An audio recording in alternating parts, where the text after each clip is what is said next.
Captain Veltar stood on the bridge of his ship, watching the human vessel approach. His 3 eyes blinked one after another as he felt nervous about this meeting. The Galactic Federation had sent him to decide if humans could join their peaceful alliance of planets. This was the first time anyone would inspect human technology up close. The human ship looked strange. Where Federation vessels were smooth and elegant, this one called the Endeavour had thick metal plates, exposed pipes, and what appeared to be scorch marks along its hull. Steam vented from several ports, and the entire structure seemed built for war rather than exploration. "Sir, the human delegation is requesting permission to board," announced his communications officer, a thin blue creature with delicate features. "Granted," Veltar replied, straightening his formal diplomatic robes. "Remember, we must be polite. First impressions matter greatly." Minutes later, the airlock opened with a loud hiss that made several crew members jump. 3 humans stepped aboard, wearing simple clothes that looked more like work uniforms than diplomatic attire. The woman leading them had short brown hair and confident eyes that seemed to take in everything at once. "Captain Veltar, I'm Emma Thompson," she said, extending her hand in the strange human greeting ritual. "These are my colleagues, James Mitchell and Robert Clark." Veltar carefully shook her hand, surprised by the firm grip and the roughness of her skin. Most Federation species had soft, delicate hands. The 2 men behind her carried heavy cases that clinked with metal tools. "Welcome to our ship," Veltar said through his translator. "We are honored to evaluate humanity for Federation membership." Emma smiled warmly. "We're excited to show you what we can do. Our industrial ship has some pretty impressive systems." As they transferred to the human vessel, Veltar noticed his crew members looking uncomfortable. The air itself felt different here, heavier somehow, and their sensitive equipment kept giving off small warning beeps. "The atmospheric pressure is quite high," whispered his science officer. "And the oxygen levels?" added another crew member.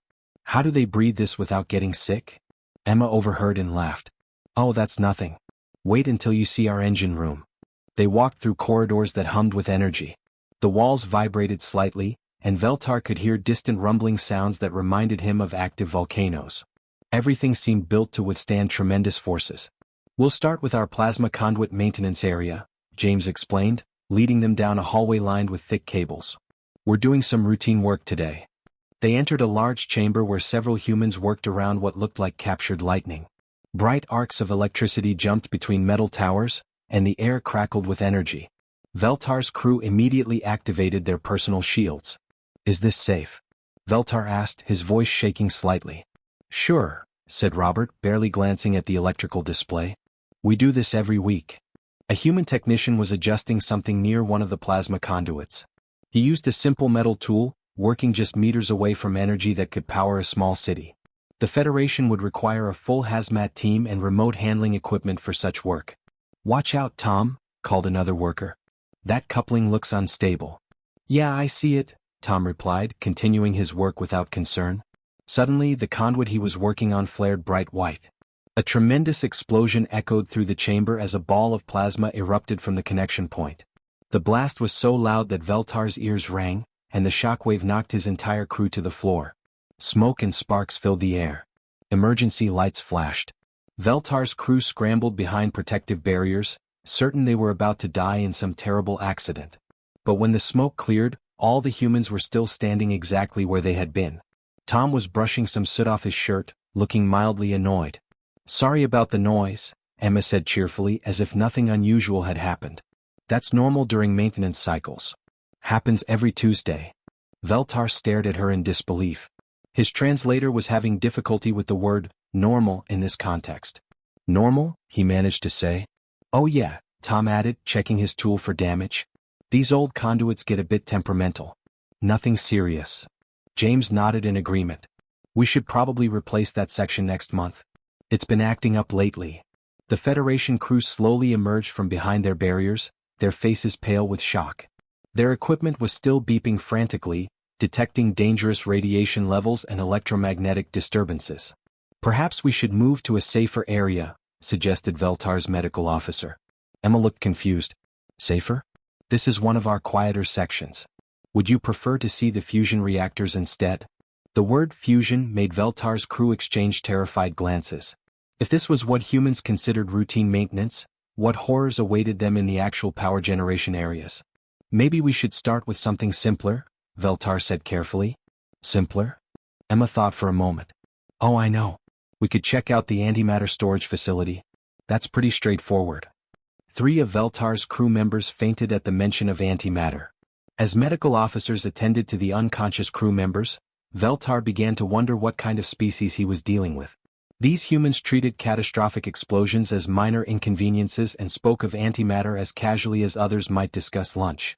Either they were the most dangerous beings in the galaxy, or they were completely insane. The next morning, Captain Veltar hoped things would be calmer. His medical officer had given sedatives to 3 crew members who could not stop shaking after yesterday's explosion. But the humans seemed eager to continue the tour. Ready for the fusion reactor? Emma asked brightly, as if she were offering to show them a flower garden. Veltar's crew put on their heaviest protective suits before entering the reactor chamber. The moment the door opened, their equipment started screaming warnings about radiation levels that should have been instantly fatal.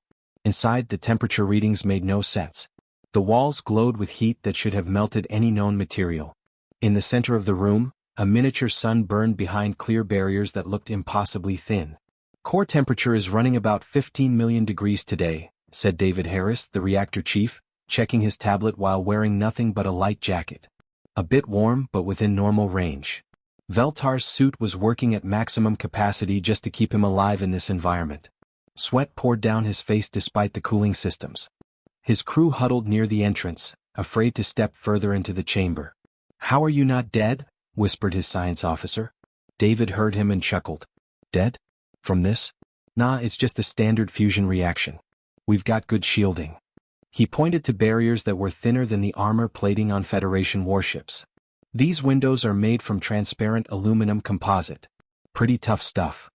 As if summoned by his words, the reactor suddenly pulsed brighter. Warning klaxons that would have meant evacuation on any Federation vessel began blaring. The containment field fluctuated, sending waves of radiation washing over the chamber. Veltar's crew dove for cover behind anything they could find. Their suits' radiation detectors were clicking so fast they sounded like rain on metal. David barely looked up from his coffee cup. "Oh, there she goes again," he said calmly, making a note on his tablet. "Third fluctuation this week. Might need to adjust the magnetic bottles after lunch." "After lunch?" Veltar shouted through his suit speaker. "Should we not evacuate immediately?" "Evacuate?" David looked genuinely confused. "Why would we do that? It's just a little hiccup in the containment field. Happens all the time." Emma nodded in agreement. "Our reactors are really stable. This old girl has been running for 8 years without a major incident." Veltar wondered what humans considered a major incident if radiation bursts were minor problems. The tour continued to the mining operations deck. Here, humans were preparing explosive charges to break apart asteroid chunks. The amounts of explosives being handled casually would have required special permits and bomb disposal teams in Federation space. "Stand back a bit," warned Michael Foster, a mining specialist. "We're testing some new shape charges today." The humans moved about 10 meters away. Veltar's crew retreated to what they hoped was a safe distance of 50 meters and activated emergency shields. The explosion shook the entire ship. Veltar was thrown to the floor as the deck plates buckled under his feet. Emergency lighting flickered throughout the corridor. His ears were ringing so loudly he could barely hear his own thoughts. Chunks of rock bounced off the observation windows like deadly hail. The blast registered on their seismic equipment 3 decks away, triggering automatic distress signals on their ship. When the dust settled, the humans were discussing weekend plans. "Not bad," Michael was saying, examining the scattered debris. "Good fragmentation pattern. Should make processing easier." "Yeah," agreed another miner. "Much better than last week's test. Remember when we blew out those windows on Deck 7? They all laughed as if property damage from mining explosives was amusing. Veltar's first officer was frantically checking their ship's hull for damage from the blast. "Sir, should we move to a safer distance?" "The humans are still here," Veltar replied weakly. "They are talking about sandwiches." Indeed, the mining crew had moved on to debating lunch options while standing in a crater they had just created. The afternoon brought weapons testing. Veltar had hoped this would be more controlled, but his hopes were quickly crushed. The humans activated their railgun systems for demonstration. The electromagnetic pulse from the first shot knocked out half the electronics on Veltar's ship from over a kilometer away. His navigation computers crashed, life support systems flickered, and the artificial gravity fluctuated wildly. Oops, said the weapons officer, a woman named Sarah. Forgot to mention the EMP effect. Should have warned you to shield your electronics. Michael Foster was standing near the railgun when it fired again. The electromagnetic field was so strong that his hair stood straight up and small sparks jumped between his fingers. Gets you all tingly, doesn't it? He said, grinning as electricity played across his skin. I love the way the field makes your teeth vibrate. Veltar's crew watched in horror as the human seemed to enjoy being electrocuted by his own weapons. By evening, Veltar was convinced he was dealing with either the most dangerous species in the galaxy or complete madmen. His crew had suffered nervous breakdowns, equipment failures, and what his medical officer described as acute stress reactions to impossible safety violations. The humans, meanwhile, were planning a barbecue on the observation deck, apparently unfazed by spending their day around fusion reactors, high explosives, and electromagnetic weapons that could cripple starships. Tomorrow we'll show you our really interesting equipment, Emma promised cheerfully. Veltar shuddered to think what humans considered really interesting. On the third day, Captain Veltar was convinced the humans were lying about being peaceful engineers. No species could be this casual around deadly forces unless they were secretly warriors pretending to be friendly. Today we'll show you our defensive systems, Emma announced over breakfast. Just some basic protection measures. Veltar's crew had barely slept. Half of them were taking medication for stress, and their ship's counselor was working overtime. But they had to complete this inspection no matter how terrifying it became. The humans led them to what they called the weapons testing bay. The name alone made Veltar's security chief reach for his sidearm.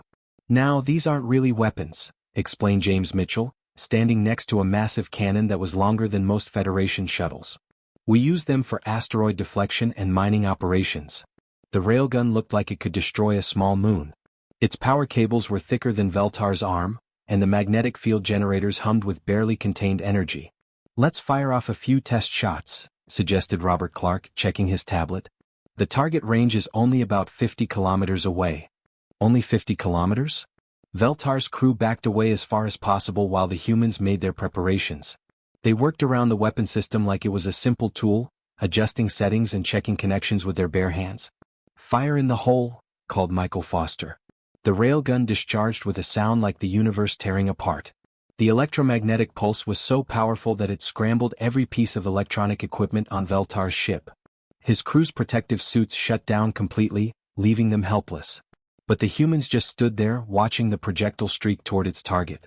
Michael's hair was standing straight up from the electrical field, and small lightning bolts danced between his fingers. Beautiful shot, he said happily, apparently enjoying the electricity flowing through his body. Love that tingly feeling you get from the field discharge. Tingly? Veltar's translator was struggling again. Yeah, makes your whole body buzz, Michael explained, flexing his fingers as sparks jumped between them. Really wakes you up in the morning. The humans fired 3 more shots while Veltar's crew huddled behind whatever shelter they could find. Each blast sent another electromagnetic wave through the area, and each time the humans acted like they were enjoying some kind of pleasant massage. Your turn, Emma said to Veltar. Want to fire one yourself? I would prefer not to die today, Veltar replied honestly. The humans looked confused by this response. The next demonstration was even worse. They moved to what the humans called their energy systems laboratory. Here they were testing new power sources that made their fusion reactor look tame. This is our prototype antimatter generator, explained David Harris, standing next to a device that made Veltar's radiation detectors explode from overload. We're trying to improve the containment efficiency. Antimatter. The most dangerous substance known to science. The Federation used tiny amounts with extreme caution, stored in facilities built like fortresses, handled only by specialists in full protective gear. The humans had built a machine that produced it in their laboratory. Watch this, David said, pressing a button. A brilliant flash filled the room as matter and antimatter collided in a controlled annihilation. The energy release was so intense that Veltar could feel it heating his protective suit from the outside. The human technicians watched the reaction like it was a campfire. Good burn rate, noted one of them. Much better than last week's batch. Last week's batch destroyed half the lab, another technician added casually. Yeah, but we learned a lot from that explosion, David said. Really helped us understand the containment dynamics. They spoke about antimatter explosions destroying their laboratory like it was a useful learning experience. The final demonstration almost gave Veltar a heart attack. The humans wanted to show off their emergency propulsion system, by actually starting up their antimatter drive. We'll just run it at low power, Emma promised. Nothing fancy. Low power antimatter propulsion. Veltar's crew began emergency evacuation procedures without being asked. The drive ignition sequence began with warnings that would have cleared an entire Federation star system. Radiation alarms, containment warnings, magnetic field alerts, and antimatter breach protocols all activated at once. The humans ignored every single warning. Ignition in 10 seconds, announced the ship's computer in a voice that sounded far too calm for the circumstances. Veltar's crew was running for their shuttles when the drive activated. The energy release was like standing next to an exploding star. Even through their ship's shielding, Veltar could feel the heat on his face.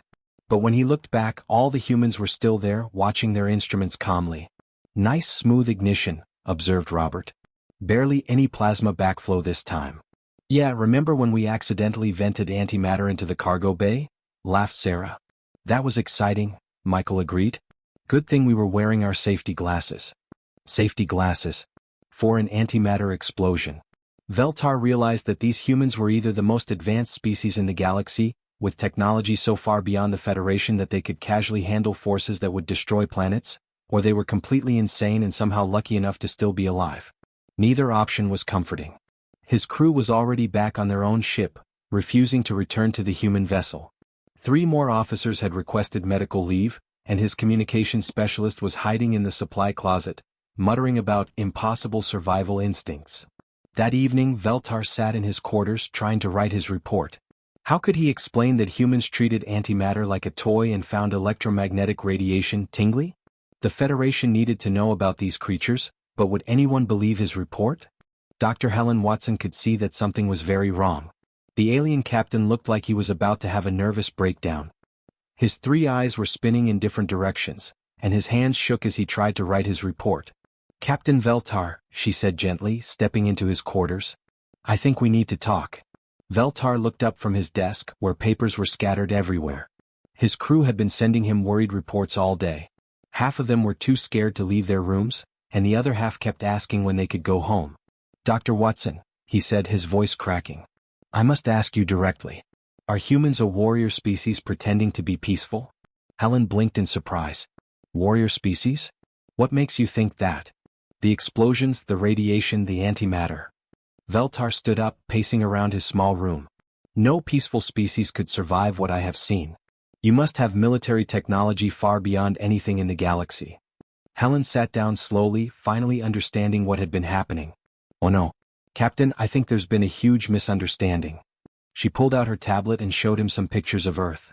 Let me tell you about our home planet.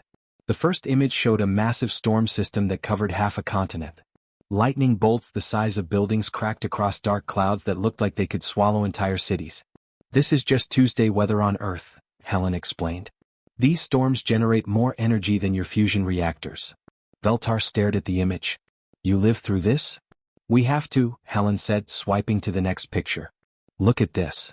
The image showed a volcano erupting, shooting lava and ash high into the atmosphere. The ground around it was cracked and glowing with heat. Our planet has thousands of these. They go off regularly. We build cities near them because the soil is good for growing food. You live next to exploding mountains? Veltar's voice was getting higher. Helen nodded and showed him another picture.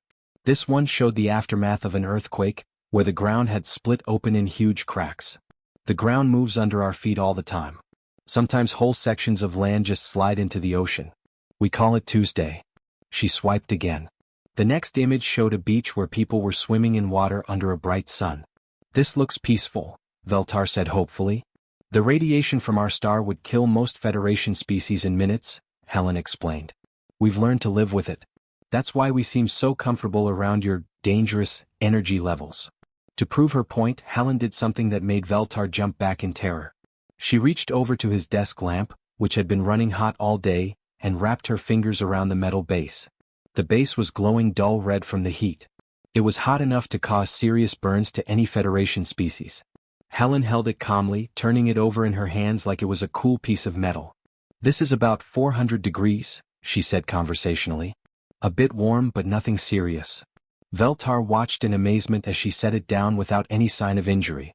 How is that possible? Earth is not a nice place to live, Helen continued. Our atmosphere is 21% oxygen, which is technically a corrosive gas. Most Federation species would get poisoned breathing our air. We have radiation from space, deadly storms, moving ground, exploding mountains, and weather that can freeze or boil water. She showed him more pictures. Tornadoes that could level entire towns. Floods that covered thousands of square kilometers. Deserts where the temperature could kill in hours. Every day on Earth, we deal with forces that your species would consider catastrophically dangerous, Helen explained. What you call impossible survival conditions, we call growing up. Veltar sat down heavily, his three eyes now focusing on her with new understanding. So when you say explosions are normal? They really are normal for us, Helen confirmed. Our planet has been trying to kill us since we evolved. We've learned to handle dangerous situations because we had no choice. She pulled up a video of human children playing in what looked like a war zone. But as Veltar watched more carefully, he realized it was just a thunderstorm. Lightning was striking all around them and they were laughing and running through the rain. Our children play in electrical storms, Helen said softly. What you experienced as terror, they experience as fun. Veltar's worldview was changing rapidly. So you are not reckless?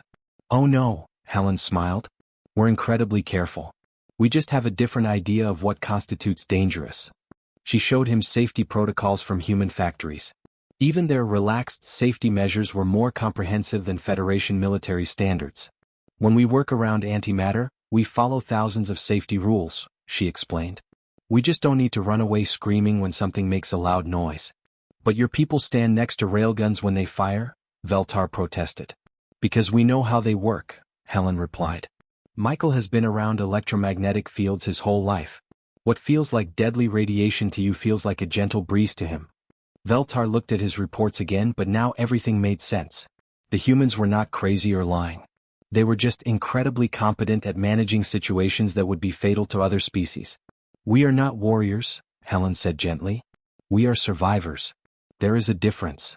For the first time in 3 days, Veltar felt his fear beginning to change into something else entirely. These humans might be exactly what the Federation needed. Captain Veltar stood on his bridge 3 months later, watching something that should have been impossible. The Federation research station New Hope was floating safely inside the corona of a star, collecting data that scientists had only dreamed of gathering. For 50 years, the Federation had tried to build this station. They had lost 3 ships and hundreds of lives attempting it. The temperatures and radiation were simply too extreme for any known technology to handle. Then the humans had volunteered to help. Station New Hope reporting all systems normal, came Emma Thompson's voice over the radio. She sounded as calm as if she were sitting in a peaceful garden instead of inside a star's atmosphere. Normal, Veltar repeated to himself, shaking his head in amazement. He was beginning to understand that word meant something very different to humans. On his main screen he could see human technicians working outside the station in simple protective suits. They were installing new equipment while bathed in radiation that would vaporize most Federation species instantly. The solar wind is a bit strong today, reported James Mitchell. But nothing we can't handle. Reminds me of that storm we worked through on Jupiter's moon. Veltar's science officer looked at the readings and went pale. Sir, the radiation levels around that station would kill us in seconds.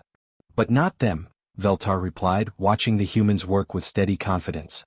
Never them. The transformation in his thinking had been complete. What had seemed like reckless madness now appeared as extraordinary competence.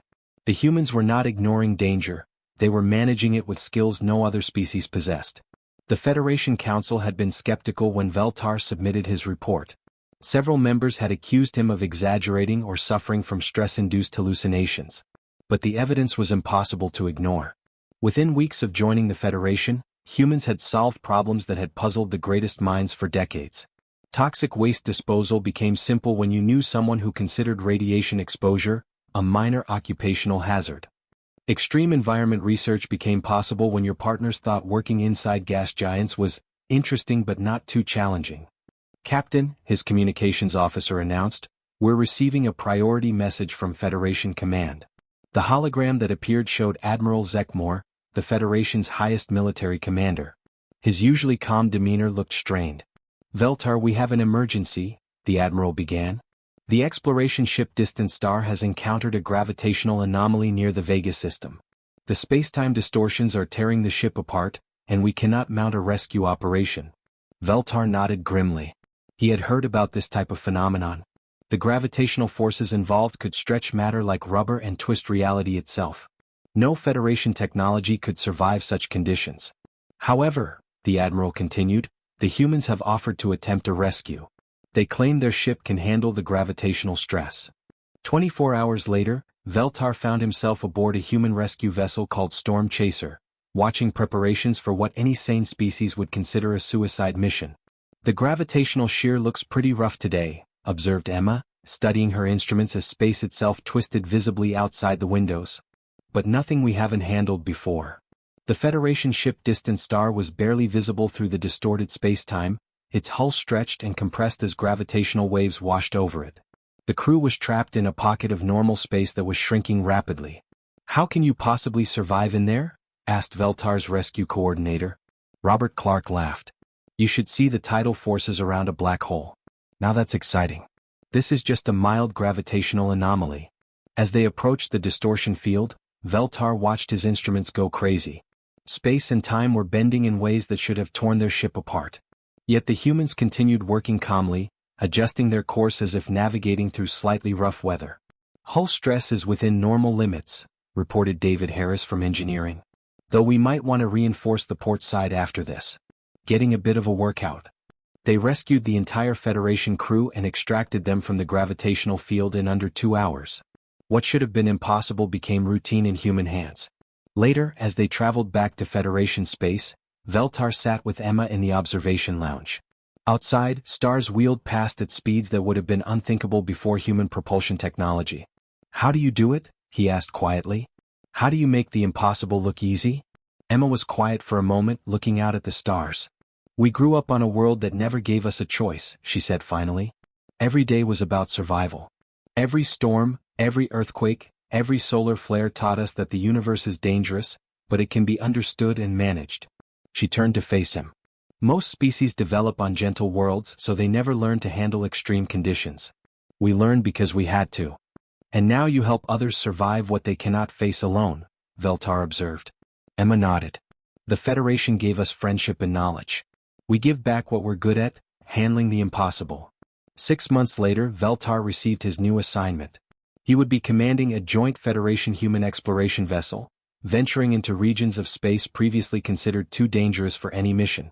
His crew was half human, half Federation species. The humans handled the dangerous work while the other species provided scientific expertise and cultural knowledge that humans lacked.